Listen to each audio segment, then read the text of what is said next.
সাদা ডিম? ওটা এলাম 90 টাকা লিটার।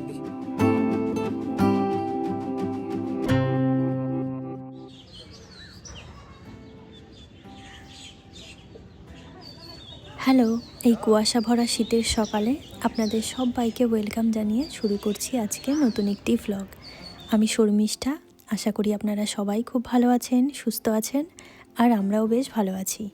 বাংলাদেশের মাটিতে আজ আমাদের প্রথম দিন।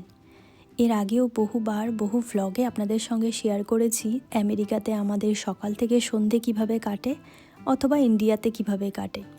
তবে আজ আমি নিজেই খুব এক্সাইটেড এটা ভেবে বাংলাদেশের মাটিতে প্রথম দিনটা আমাদের কেমনভাবে কাটে, অথবা এটাও বলতে পারি গ্রামীণ চিরাচরিত জীবনের যে সৌন্দর্য সেটাকে আমরা কতটা উপভোগ করতে পারি। তো চলুন আজকের ভ্লগের শুরুটা করি মামনির ছাদ বাগান থেকে। আপনারা তো দেখেছেন সামনে উঠানে খুব বেশি একটা জায়গা নেই, তাই মামনি আর আমার ছোট যা মানে সঙ্গীতা দুজন মিলেই ছাদ বাগানটাকে এত সুন্দর করে সাজিয়েছে। আর যার ফলস্বরূপ গোটা ছাদটা দেখুন কি সুন্দর হলুদ হয়ে রয়েছে। আরও আপনাদের সকলকে জানাই অসংখ্য অসংখ্য ধন্যবাদ।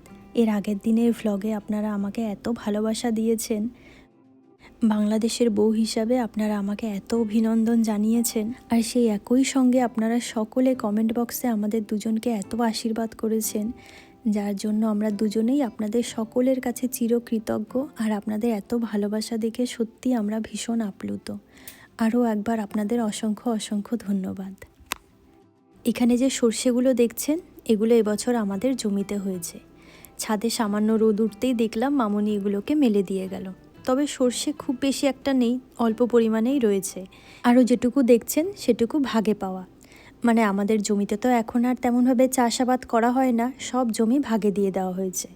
শ্বশুরমশাইয়ের যেহেতু বয়স হয়েছে আর আমাদের জমি চাষাবাদ করার মতন তেমন লোকজন নেই, ওই ভাগে দিলে সামান্য কিছু টাকা অথবা ফসল পাওয়া যায়। আর আপনারা তো সকলেই জানেন বাংলাদেশের সবারই কম বেশি কিছু না কিছু জমি জমা রয়েছে, যার কিছু নেই তারও 1 বিঘে জমি রয়েছে। তাই খুব স্বাভাবিকভাবেই কারোর জমি কেউ চাষ করতে চায় না, কারণ সবারই তো জমি রয়েছে, কে কার জমি চাষ করবে। অনেকক্ষণ সময় ছাদে কাটানোর পর মামুনি আমাদের সবাইকে চা খাওয়ার জন্য ডাকলো। নিচে গিয়ে তো আরও এক কাণ্ড দেখলাম, কাঠের উনানে বড় হাঁড়িতে করে চা হচ্ছে। আর এটা ছিল মামুনির স্পেশাল ম্যাজিক লাঠি, যেটা দিয়ে চা থেকে শুরু করে বিভিন্ন রকম খাবার দাবার বানানো হয়। ধীরে ধীরে আপনাদের সেগুলোকেও দেখাবো। ওদেশ থেকে যখন বাবার সঙ্গে ফোনে কথা বলতাম তখন বাবা প্রায়ই আমাকে এই খালটা দেখাতো। আর আমাদের বাড়ির এই রান্নাঘরের কিছুটা অংশ খালের ভেতরে চলে গেছে। এই খাল বরাবর বড় পিলার তুলে রান্নাঘরটাকে তৈরি করা হয়েছে।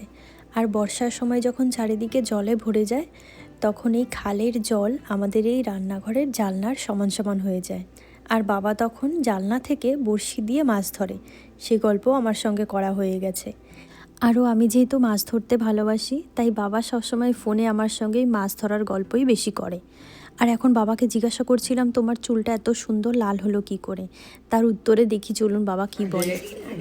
কলক দিয়েছিলাম তো, হ্যাঁ প্রায় 1 বছর আবার দিই না, ওই কালির কষে চুল লাল লাল হয়েছে। আর এইদিন আর পিকচার করো না। যা বলতে বলতে লেগে গেল তুমুল ঝগড়া। এখন কে থামায় বলুন তো এই ঝগড়া?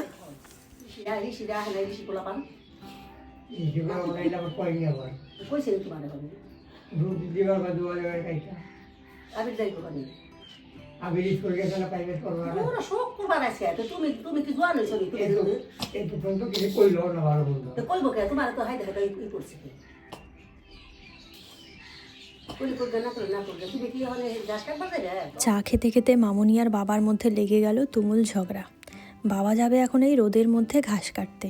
আমার ননদের কয়েকটা গরু আছে আর তাদের জন্য আমাদের জমিতে ঘাস লাগানো হয়েছে। আর মামুনি বলছে রোদের ভেতরে ঘাস কাটতে যেতে হবে না, কিন্তু বাবা সেটা শুনতে রাজি না। বাবা তো যাবেই, এদিকে বাবা তো চুপ করতে রাজিই না, মামুনিও চুপ করতে রাজি না। তাই বাবাকে ওই জায়গা থেকে উঠিয়ে নিয়ে এসে দুজনে মিলে এখন গল্প করছি। আসলে পরিবারের সবাই যখন একত্রে হয় তখন এই ধরনের খুনসুটি আনন্দ দেখতে পাওয়া যায়, যা অনেক ছোটোবেলায় ঠাকুমা দিদাদের মধ্যে দেখে এসেছি। মাঝে মাঝে তো আমার মা বাপির মধ্যেও দেখেছি। দুজনের কেউ চুপ করতে রাজি না, আবার দুজনের কেউ কাউকে ছেড়েও থাকতে পারে না। একসঙ্গে পরিবারের সবাই মিলে এই ধরনের খুনসুটি আনন্দ দেখার জন্যই বারবার মনে হয় দেশে ফিরে আসি। আমার তো চা খাওয়া দিকে শেষ হয়ে গেছে, কিন্তু বাবার বিস্কিট দেওয়া এখনও শেষ হচ্ছে না। একটার পর একটা বিস্কিট আমাকে টেস্ট করিয়েই যাচ্ছে। আর আমরা আসবো বলে কয়েক ধরনের বিস্কিট বাবা নিয়ে এসেছে, তার কোনো শেষ নেই। সেগুলো তো খেয়েছি, কিন্তু বাবার তাতে মন ভরেনি, তাই আমাকে এই জায়গায় বসিয়ে নিজে বেছে বেছে বিস্কিট দিচ্ছে। এবার চলুন, সকালে চায়ের পর্ব শেষ হতে হতে অনেকটা বেলা হয়ে গেছে। হঠাৎ দেখছি এই কাকু কয়েক ধরনের ডিম নিয়ে এসে এখানে হাজির। আমাদের দেশে তো এখনও বাড়িতে বাড়িতে মাছ বিক্রি করা হয়, তবে ডিম বিক্রি হওয়াটা কখনো দেখা হয়নি। এখানে এসে নতুন দেখলাম। তাহলে একবার চলুন কাকুর কাছে জিজ্ঞাসা করি কাকুর ডিমগুলোর কেমন দাম। কোয়েল পাখির 20 টাকা আলি, পাঁচালি 100। তারপরে যে আর সাদা ডিম ওটি এলাম 90 টাকা আলি, দেশি কাকুর মুখেই শুনলাম এক হালি ডিম 90 টাকা। তবে হালি শব্দটা আমার কাছে একেবারে নতুন। যারা এই দেশে থাকেন তারা হয়তো খুব ভালো করেই জানেন।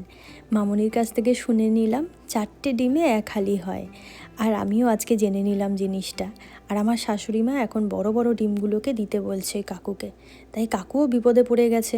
বড় ডিমগুলো কোথায় পায়, তাই ছোট ছোট ডিমগুলোকে রেখে শেষমেশ কাকু বড় বড় ডিমগুলো দিয়ে গেল মামুনিকে।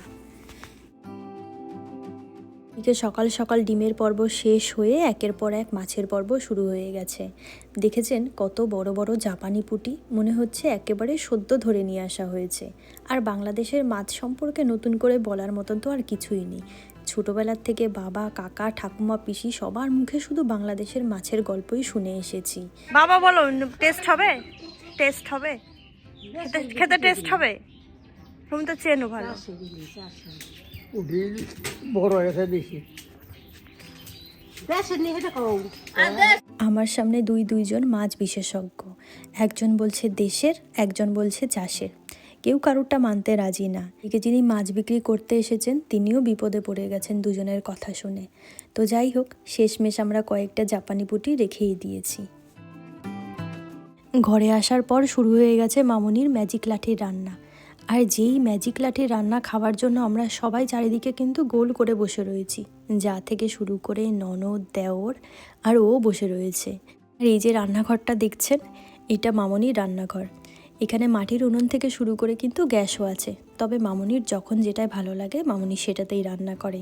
আর এই মাটির রান্নাঘরে 2-1টা কালো হাঁড়ি বা কালো কড়াই থাকবে না, সেটা তো হতেই পারে না।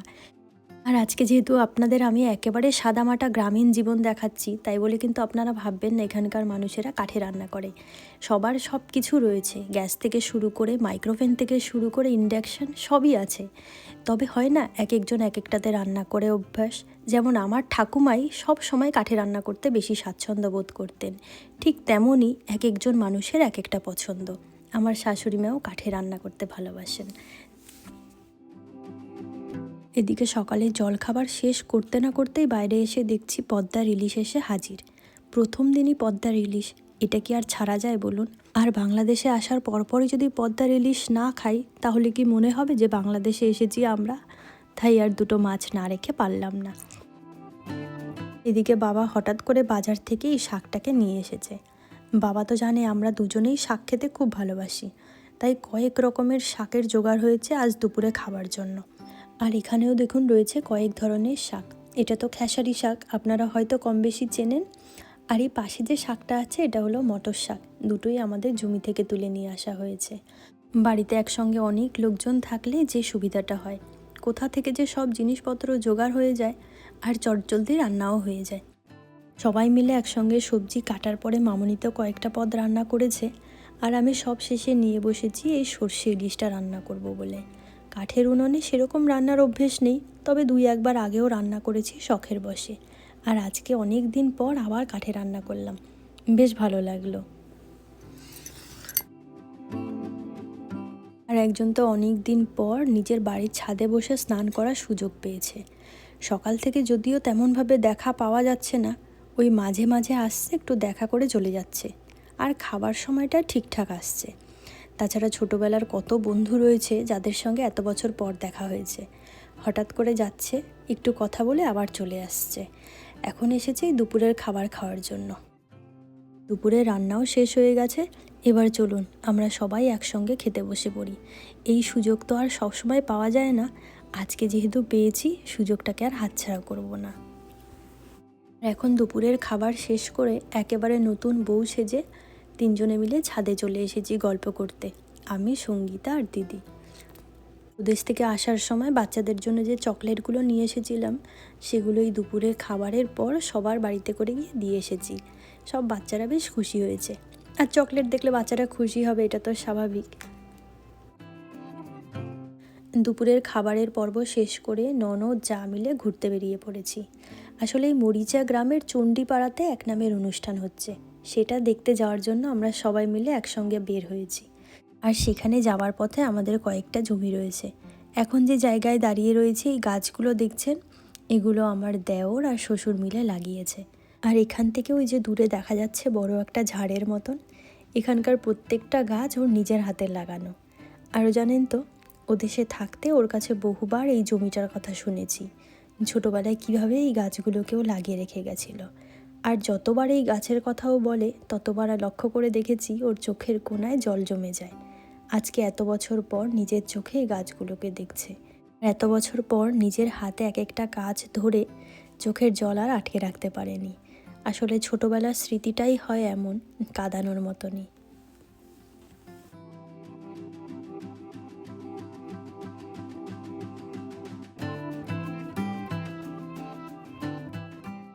আজকে আমার কি হয়েছে জানি না, সকাল থেকে আমি শাড়ি পরে ঘুরে বেড়াচ্ছি। যদিও আমি একেবারেই শাড়ি পরতে পারি না, তবে চেষ্টা করে এটুকু পরেছি। এর আগের দিনের ভ্লগে আপনারা আমাকে অনেকেই বলেছেন আমার শাড়ি পরে আসা উচিত ছিল।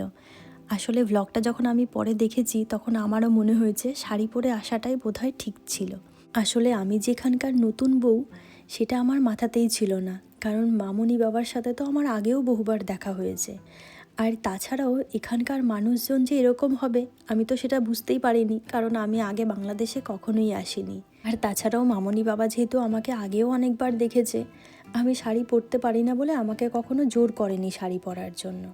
আর সেজন্যই আমি ভেবেছি শ্বশুরবাড়িতে যাচ্ছি, আমি আমার মতন ভাবেই যাই। কিন্তু এখানে আসার পর যখন দেখেছি সবাই শাড়ি পরে রয়েছে, তখন আমার মনে হয়েছে যে আমি কেন শাড়ি পরে আসলাম না। তো যাই হোক, আজকে আর ভুল করিনি, শাড়ি পরে নতুন বউ সেজেই ঘুরে বেড়াচ্ছি। আর তাছাড়াও এমন সুন্দর প্রাকৃতিক পরিবেশে নিজেকে মিশিয়ে দেওয়ার সুযোগ হয়তো পরবর্তীতে নাও পেতে পারি, তাই এই সুযোগকে আর হাতছাড়া করব না। সমস্ত কিছু ভুলে নিজেকে একেবারে মিশিয়ে দেওয়ার চেষ্টা করব এখানকার পরিবেশের সঙ্গে। আগের দিনের ভ্লগে আপনাদেরকে একটা নদীর নাম বলতে পারিনি, সেটা আমাকে কমেন্টে অনেকে বলেছেন ওটা বুড়িগঙ্গা নদী। হ্যাঁ, ওটা বুড়িগঙ্গা নদী। আর এখন যে নদীটাকে আপনাদের দেখালাম এটা হলো ইছামতি নদী। ওই শ্বশুরবাড়ির পাশ দিয়ে যে খালটা গেছে সেটা এসে এই ইছামতি নদীতে মিশেছে। এখন চলুন, আমরা চলে এসেছি চণ্ডীপাড়ার নাম কীর্তনে। এখানে প্রায় বেশ কয়েকদিন ধরে নাম কীর্তন হচ্ছে, আর আজকে আমরা এটাকে দেখার জন্য এসেছি। এখানে একটা সুন্দর রাধাকৃষ্ণর মূর্তি রয়েছে, দেখলে দু চোখ জুড়িয়ে যায়। এই যে দেখুন কত সুন্দর লাগছে দূর থেকে দেখতে। এর পাশাপাশি এখানে একটা মা কালীরও মন্দির রয়েছে। দেখেছেন কত সুন্দর আর কি মিষ্টি না মায়ের মুখটা, খুব নিখুঁতভাবে মূর্তিটাকে সাজানো হয়েছে। আর সেই সঙ্গে ভোলে বাবার তো তুলনাই চলে না। প্রত্যেক বছরের এই সময়ে এখানে নাম কীর্তন হয়, তাও আবার কয়েকদিনের জন্য। আর আমাদের তো খুব সৌভাগ্য, আমরা এই সময়ে এসে পৌঁছেছি। আর এই সময় না এখানে কয়েকদিনের জন্য মেলাও হয়। আর এই মেলাটুকু ছিল আমাদের কাছে ওপরই পাওনা, একসঙ্গে একই জায়গায় অনেক ধরনের খাবার দাবার। এখনকার দিনে আমাদের কাছে মেলা মানে সুন্দর সুন্দর খাবার দাবারই খাওয়া। তবে আমাদের দেশে তো ফুচকা খুবই জনপ্রিয়, বাংলাদেশে কিন্তু চটপটিটা খুব জনপ্রিয়। এই যে দেখুন, এই কাকা বানাচ্ছে, ওর মুখে বহুবার চটপটির কথা শুনেছি, আর ও আমার মুখে শুধু ফুচকার কথা শুনেছে। আজকে ওর দেশে এসে ওর পছন্দের চটপটি ট্রাই করব। চলুন সবাই মিলে প্লেট ভর্তি করে চটপটি নিয়ে বসবো। আরও জানেন তো, আমাদের দেশে যেমন আমরা সচরাচর বলে থাকি চটপটি কাকু, ফুচকা কাকু, ঠিক তেমনই এখানকার যেসব দাদা বা ভাইয়েরা ফুচকা বা চটপটি জাতীয় জিনিস বিক্রি করেন তাদের একটা খুব সুন্দর নাম আছে, যেমন ফুচকা মামা, চটপটি মামা। আমরা যেমন কাকা বলি, এখানকার সবাই কিন্তু মামা বলে ডাকে, যেটা শুনতেও বেশ ভালো শোনায়। দিনের আলোয় মেলা হচ্ছে, যেখানে চটপটি, ফুচকা আরও অনেক ধরনের মুখরোচক খাবার বিক্রি হচ্ছে। আর এদিকে চলুন, আমরা চটপটি তো নিয়ে নিয়েছি, আর আমার যেহেতু ফুচকা খুব পছন্দের তাই ফুচকাটা ট্রাই না করে পারলাম না। তবে এখানের ফুচকাটা একটু আলাদা, আমাদের ওখানে যেমন দেখেছি আলু দেয় ফুচকার ভেতরে, আর এখানে ফুচকার মধ্যে একটু আগে চটপটি বানানোর যে মটরের মশলাটা ছিল সেটা দেওয়া হয়। এটারও জানেন তো আলাদা এক ধরনের টেস্ট, খেতে বেশ ভালো লেগেছে আমার। আর এখানে চটপটি নিয়ে বসে পড়েছি। আর এই যে গ্লাসটা দেখতে পাচ্ছেন, এখানের ফুচকা হোক বা চটপটি সব প্লেটে একটা করেই তেঁতুলের জলের গ্লাস দেওয়া হয়, যেটা খেতে ভীষণই টেস্টি। আর এখানে এসে তো আমি আগে ফুচকাটাকেই ট্রাই করেছি, যেটার ফ্লেভার একেবারে আলাদা হলেও খেতে কিন্তু বেশ ভালো। আর এখানে যেহেতু কীর্তন হচ্ছে তাই সব ভক্তদের জন্য প্রসাদ বানানো হচ্ছে। আর এখানে দেখুন সবাই লাইন দিয়ে খেতে বসেছে। আমাদের পেট যেহেতু ভরা ছিল তাই আমরা আর খেতে বসিনি, তবে পেট খালি থাকলে অবশ্যই বসে পড়তাম সবাই মিলে একসঙ্গে। আর এখন চলুন বাকি মেলাটুকু শেষ করে ঘরের দিকে যাওয়া যাক। তবে মেলার ভেতরে ঢুকে তো আমি কিছুক্ষণ অবাক হয়ে দাঁড়িয়েই ছিলাম। আজও মেলার ভেতরে ডিম ভাজা করে বিক্রি করা হচ্ছে, আর একটা দিকে দেখুন ডিম সিদ্ধ রয়েছে। খুব ছোটোবেলায় দেখতাম মেলার ভেতরে ডিম ভাজা করে এভাবে বিক্রি করা হচ্ছে, যেগুলো এখন আর দেখা যায় না। আর সেই সময়টাতে দেখতাম সিমুই পায়ে সেগুলোও বিক্রি করা হতো। সেটা অনেক ছোটোবেলার কথা, এখন চাইলেই সেই ছোটোবেলাগুলোকে সামনে দেখতে পাওয়া যায় না। তবে এখানে এসে তো আমার খুবই ভালো লেগেছে, সেই ছোটোবেলার একটা ঝলক আমি না চাইতেই এই জায়গায় পেয়ে গেছি। কী যে ভালো লাগছিল, আর সেই সঙ্গে ছোটোবেলার অনেক স্মৃতি ভেসে উঠেছিল। দেখুন প্লেটে করে ডিমগুলোকে সার্ভ করা হচ্ছে। তবে এখনকার এই যান্ত্রিক জীবনে এমন সুন্দর গ্রামীণ পরিবেশের দৃশ্য তো উঠেই গেছে। আর যে সমস্ত জিনিসগুলো এখন অনেক টাকার বিনিময়েও পাওয়া যায় না, যেটা বাংলাদেশে আসা মাত্রই দেখতে পেলাম। তবে এমন জিনিস যে আমাদের দেশে দেখা যায় না এমনটা না, আমাদের দেশেও এই সমস্ত জিনিস দেখা যায়, তবে এবছর এসে এখনও পর্যন্ত দেখা হয়ে ওঠেনি। আর এই দিকটাতে দেখুন ভাপা পিঠে বিক্রি হচ্ছে, মেলার মধ্যে পিঠে বিক্রি হচ্ছে, এটাও সম্ভব। দেখুন কত সুন্দরভাবে কাকু পিঠে বানিয়ে বিক্রি করছে। মেলার ভেতরে অপূর্ব সুন্দর ওই দৃশ্য দেখে সত্যিই মন ভরে উঠছে। বাপি সব সময় বলতো আমার সোনার বাংলাদেশ, আর এই সমস্ত জিনিস বোধহয় এই সোনার বাংলাদেশেই সম্ভব। মেলায় যেদিকে তাকাচ্ছি সেদিকেই শুধু খাবার আর খাবার, তবে কোনটা ছেড়ে কোনটা খাবো সেটাই ঠিক করতে পারছি না। তো চলুন আজকের ভ্লগটা আর বেশি বড় না করে এখানেই শেষ করছি। আবার আপনাদের সঙ্গে দেখা হবে খুব শীঘ্রই নতুন একটি ভ্লগ নিয়ে। ততক্ষণের জন্য আপনারা সবাই খুব ভালো থাকবেন, সুস্থ থাকবেন। আর আমার ভ্লগগুলি যদি আপনাদের ভালো লেগে থাকে তাহলে একটা লাইক করে দিয়ে চ্যানেলটিকে সাবস্ক্রাইব করে নেবেন। আর কেউ যদি ফেসবুক পেজ থেকে দেখে থাকেন তাহলে আমার পেজটিকে ফলো করে দেবেন। তবে আজকের জন্য টাটা।